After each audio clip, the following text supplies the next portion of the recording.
Massive. I mean, for me, it's also about like. Turn the camera on this guy. For me, it's about. Get your nuggets. You're gonna be tied together like 1, 2, 3,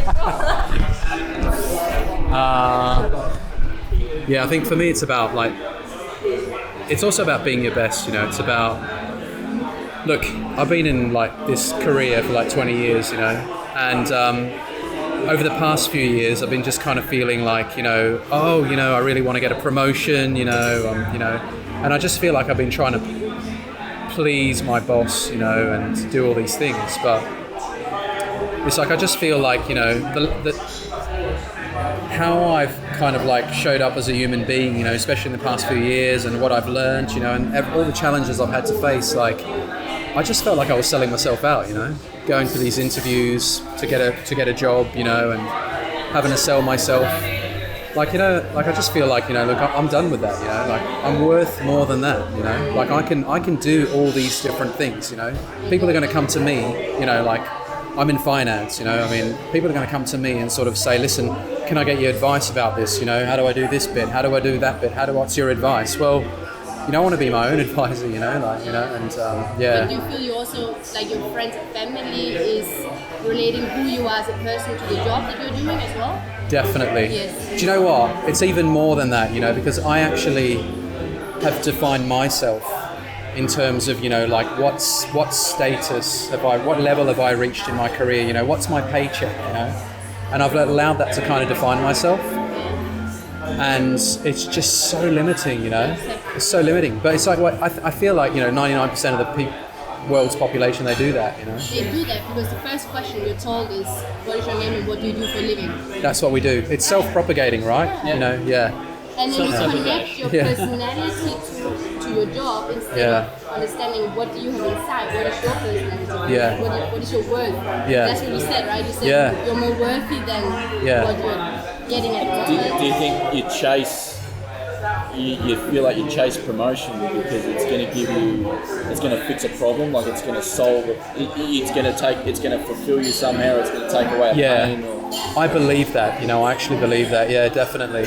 Because for me it was two things. It was money. It was like, I'm going to get more money. So that's going to allow me to do more things, And on that front, at the end of the day, when I looked at it, it was like, how much money do you want? How much money do you need? Like, you get like, a few thousand, 10,000 after tax? What is that worth? Yeah. And what's that going to allow you to do? What? Not that much compared to what the possibility of creating a business and really making it something big, And the other thing was, promotion was about just significance, It was about, I've measured up to your expectations, That validation. Yeah, that validation, I'm quite important. Now I'm going to be able to tell my friends and family, I'm a finance director, like, whoop-de-doo, like, seriously. I mean, if that's what I'm aspiring to in life, then I'm really selling myself short, That's how I've been feeling for quite a while, and actually, I was looking for a job, and I reached out to this chief financial officer that I knew, this quite kind of close, confidant. And then I was saying to her, look, what do you think I should do? And she was like saying, listen, whatever you do, be careful, because your next decision, your next move could define you. And I think what she meant that in terms of the company I'd work for, and maybe the role a little bit, but in a sense it was still, like, stick to the 9 to 5. And I kind of really, that made me kind of think, what do you want out of your life? When you're on your deathbed, what are you going to be doing? When you're having a conversation with your son and you're advising him, later in life, how are you going to represent, your story? And, my parents went into business, I've always wanted to go into business. So it started making me think, right, okay, blue sky, if you were going to dream big, what would you want to do? Forget if it's possible or impossible. Forget that, because already you're limiting yourself in your dreams by doing that. Okay, deal with that later, But what do you want to do? And that got me thinking, I'd really want to start my own business, That's what got me into this, But I obviously, I didn't know where to start, And I think it was, I did this self-development course, and again, a component of it was this 10-week seminar every Wednesday, and I just remember the seminar leader, she was basically trying to get out of us what we really wanted to do, and she just kept, I remember her saying, like, okay, what would be bigger than that? Okay, and so you'd say, and she'd be like, right, well, what would be even bigger than that? I remember her saying that. And that it's funny, but like, it's all these people that have an influence in the way you think about life. And somebody's either going to give you the kind of advice that helps you think about what you want, goes inside of you, and helps you grow bigger. That gives you that safety space to not, be ridiculed in any way, that sort of thing. And that's had a, really profound, influence, I think, on my ability to sort of like go, yeah, why not? Why not give it a go? Like, when am I going to give it a go? Oh, maybe in 5 years' time, I'll be a little bit more confident. Maybe I'll have a bit more money. Nah, man. What's wrong with today? Yeah, and I feel like you've been on a journey of understanding that validation doesn't come from outside; it comes from within. Your own. This is a question for you. It's coming to a question. Get that Osmo flying around. We need a drone. Just do the question. I will monitor it. We don't need face recognition. We need voice activation as well. So it needs to be like the webinar where it switches automatically when it knows who's talking. Yeah, I guess it just comes down to that you start to learn when you start down the journey that your validation that you're chasing by chasing promotions or chasing a better job so that you can be at a dinner party or around your friends or whatever and say, oh yeah, I do this for a job, so that you then somehow look like you're a success or you've succeeded. Yeah. That you start to realise that none of your validation comes from outside or what other people think. Your validation comes from within. Yeah. And you got to validate yourself.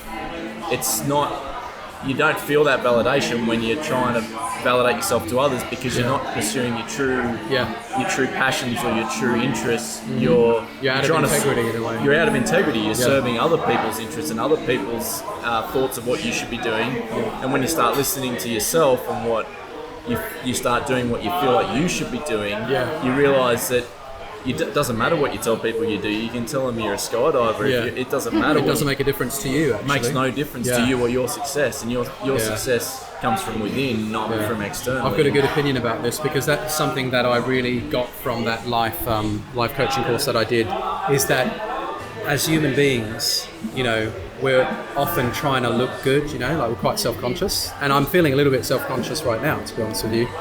But in thinking, why am I explaining this? It's really to kind of help maybe somebody that's not on this journey yet and might be considering it. So I feel less like I'm trying to look good right now. But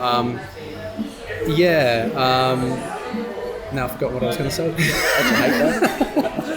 Don't worry, go to ask you another question then, when you were doing your life coaching, you were talking about how she kept asking you to, think bigger. Yeah. Do you think that's where you sort of get the idea that you've got to push yourself, right? You've got to, don't you sort of subconsciously or unconsciously conform to this ceiling or this box that we're in, and that you can only, it's really hard to see outside of that and push really, and so you've got to push yourself to really get to where you want to go. I think it's realizing what the creative process is.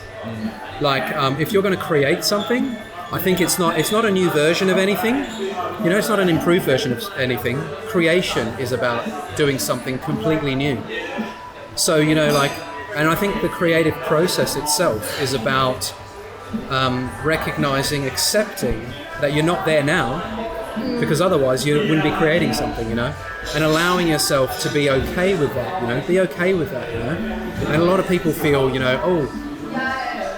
you're asking me to have faith in something, you're asking me to believe something that, I could be tricked, I could be opening myself up to believing something where I get tricked. And I think that's a limiting belief that a lot of people have, and they impose on us by the advice that they give us, because they want us to be safe, I get it.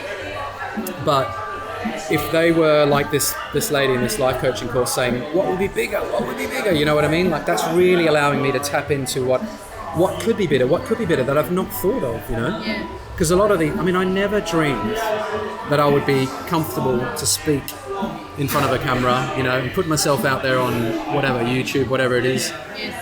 And to go through all this, like, you know, really life-changing journey that we're on, you know. I never thought that big, you know. I was like, you know what, I'll do this, I'll do that, you know. When I That's because people are born to settle in. Yeah. Like that's also how society wants us to be, right? Like Absolutely. School and everything. They want us to be a good employee. They learn us. Like that's how. Whoops. So like when you start in school, basically they're not learning you about business and about how to earn money and about how to create self-esteem and how to, you know, all of these things. They're not actually caring about how you feel or anything. You just need to become for themselves. Yeah, you just have to become a good employee, and then you have to earn a good money and become a good degree, and then after that, then family and whatever. You know. Can I say something? It's almost like when you know, a typical question, especially when you're younger, is like what do you want to do? What do you want to do? You know, what do you want to do with your life? You know what I mean? And not having an answer is kind of like, oh, straight away I'm going to jump in and give you some advice. You know what I mean? And it's like, well, no. Or, you know, you're rewarded. You're going like, oh, well done you've got it figured out. You know, like, you know, I'm going to do this. Oh, this is my plan. You know what I mean? That's so true, yeah. You know, and a lot of times it's like, you know, I'm going to win. I'm going to perform, and I'm going to achieve, you know, something, especially in like the workforce arena. You know, and I'm not. That's good for some people, and you know, and that's great. You know, some people aspire to be doctors, psychologists, archaeologists, whatever, you know, like, and that's fantastic. But for me, in my sense, where it was lacking is that I felt I wasn't a psychologist helping people out there in the world. I wasn't a doctor either. I was just doing a job. I was putting together these reports, trying to create this information so other people could make the decisions, you know. It wasn't significant enough. It wasn't significant enough. You know, who was I helping, you know? So you were helping your own family in order to earn money. That's true. Provide for them. So in a sense, it did. It Yeah. does have a significance, but of course you want to be fulfilled. You want to do something that actually excites you. Yeah, I want to be. Yeah. Working for money only gets you so far, doesn't it? Like working, and when your only reward from what you're doing is money or a paycheck or however it comes to you, that only gets you so far. Like that's what got me through my 20s was I had money to go and do the things at the time that I wanted to do. I could support the people I wanted to support. But then you reach a point where you're just like, okay, that's got me this far, but it's not going to get me through the next 20 or 30 or 40 years because I can't see how I'm going to stay engaged in what I do and passionate about what I do anymore because the paycheck's almost secondary. I want to do something that's going to bring me a lot more joy and a lot more fun and a lot more experience and have the paycheck as be the bonus at the end of the day because that way you get to live and you pays the bills. Big time. Yeah. And I think for me as well, it's, you know, thinking outside of that that way of that space of thinking, you know, look, I want to be able to provide for my family and make some money doing something creative and fun. That's awesome. That's amazing. And like this gives you that, right? This journey we're on, it gives us that. But for me as well, like, you know, having kids and stuff and, you know, like, I really wanted to make a difference in the world, you know? So, you know, for me, I can really relate to, like, the Dan Holloways of the world and, you know, the whole SFM thing, really, what it's about. This mission, you know, this movement we're trying to create. It's bigger than us. Yeah, it is bigger than us, you know? It's to inspire others, it's to show them the way. I mean, this is a realistic alternative way to find yourself and be able to put yourself in a position where you're able to provide for your family, but it's way beyond that. It's way beyond that, you know. It's you and it's the world as well. You know? It's the world. I mean, what are we going to be able to do once we achieve that financial freedom and we have that self-realization and real self-actualization, you know? What are we going to do? Are we going to keep it to ourselves? Are we going to sit at home counting our money? Because, you know, I don't need to leave the house anymore, you know, like, you know, no, of course not. We're gonna realize how powerful we are and what kind of influence we can have on the world, you know. Yeah, I think you see the term financial freedom get thrown around a bit, or you hear it a lot, and it means different things for different people. And for me, initially, I thought, financial freedom. I suddenly thought, I got millions in the bank, I can do whatever I want every day. But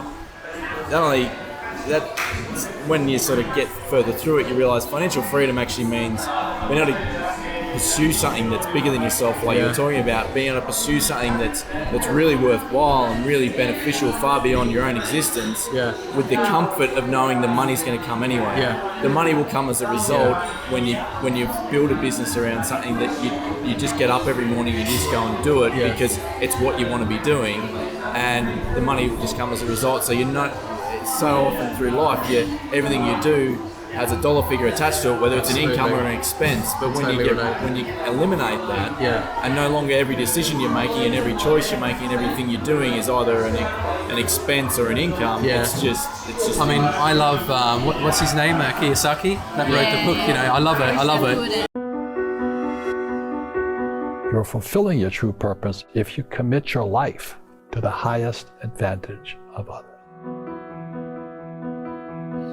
I wrote Rich Dad, Poor Dad because I'm serving a mission to serve my fellow human beings. Because the school system will never teach you about money. They teach people to be poor. Poor people say, I can't afford it, I can't do that, I don't have time, because it's an escape. The reason they're poor is they haven't failed. It's that fear mentality. You play it safe and you don't introduce new risks into your life. We got to change what we teach our kids. Introduce a real different mindset. How can I afford it? How can I do that? A question opens a mind, a statement closes the mind. One of the greatest ways to acquire great wealth is playing Monopoly in real life. So my game financially is business, number one. Second is real estate. And that's why I pay no taxes. My success comes from spirituality, not finance. Every time I failed, it was like, okay, what have I learned? I grow from it. But, if you think beyond that, I mean, I resonate with the idea of financial freedom in the context of it's a non-event. You're not even worried about it. It's out of the equation. Money is removed from the equation. And then you start to have these questions that you start to think, like they used to do at the parties, what would you do if you won $1 million? What would you do if you had all the money in the world, And that's when you really start to tap into what you really, really want, what you'd really, really do. And I think, for me, that's what financial freedom is like, removing finance as having any kind of bearing in the decision-making process for your life, which is, I think, what you were saying. And it removes that stress, right? There's so many people, their number one stress or the biggest stress in the household or for themselves personally is money and where their money's going and where their money's coming in from. And so much of our lives gets tied up in that, and you waste so much energy. It's like you connect your happiness to a piece of paper. Basically. Right? And not making anybody wrong, because I think it's normal for us to think that way. And I think there is a limit, because there is the basic needs that needs to be needed. It needs to be, how do you say? Met. And then after that, then. But I would go further. I would say that the only reason why we need to meet those needs is because, and I'm going to get a bit ranty here, but capitalism, the form of capitalism we have today. I mean, sure, if you compare it to maybe some of the other ways of thinking, it's created an incentive. It's created an incentive for people to work hard, get together, create things. Fantastic. Look, that was back in the day. We're at this stage now, and I mean, if you look around here and all these massive tall buildings that we're surrounded by, it's on steroids now. It's on steroids. We've gone beyond that. We don't need to be incentivized anymore that way. We don't need to. In fact, it's counterintuitive right now. It's gone beyond that. It's greed. And I know it might sound cliche again, might sound Robin Hood, but the rich getting richer, the poor getting poorer. Definitely. It's a tragedy. It's an injustice, and that's it's bullshit. And so many people don't realise how accessible some of the riches are, right? You get caught up in being an employee and caught up in the corporate environment in that capitalist world, where you sort of see it's a choice between being one of the little guys or one of the big guys, and you feel like they're the only options, and you can't see yourself ever being one of the big guys. but so many people don't realise that the internet and the digital economy has opened up an entire new world and a whole of possibilities of ways to make money and ways to earn an income far outside of that, and you can break free of that, and you don't need to be that slave anymore. You don't have to live in that environment. So how happy are you that you found SFM and that you're on this journey? On a scale of 1 to 10. On a scale of 1 to 10. Well, that's exceeding much further than 10, that's for sure. Oh my God, like I said before, basically when we first got into the SFM journey, basically we were after a second income. Yeah. So I'm not gonna lie about that. We were definitely looking for a different way how to earn money. And basically what I find out now is that it's not about the actual. That, right? No, it's like now I'm in this personal growth space where I'm allowing myself to be free and to find out who am I and what do I really want with my life, and who do I want to impact with my life. But before you came here, you didn't even know that you wanted that. I had no clue. I had no clue. It's crazy. It's crazy. So it's a great cult. It's a great cult. Just sign in, video series. We're gonna go back. Click my link. No, my link. This is our 5th video workshop, so for everyone. We're going to be running the next one. Absolutely, a pleasure. See you on the next.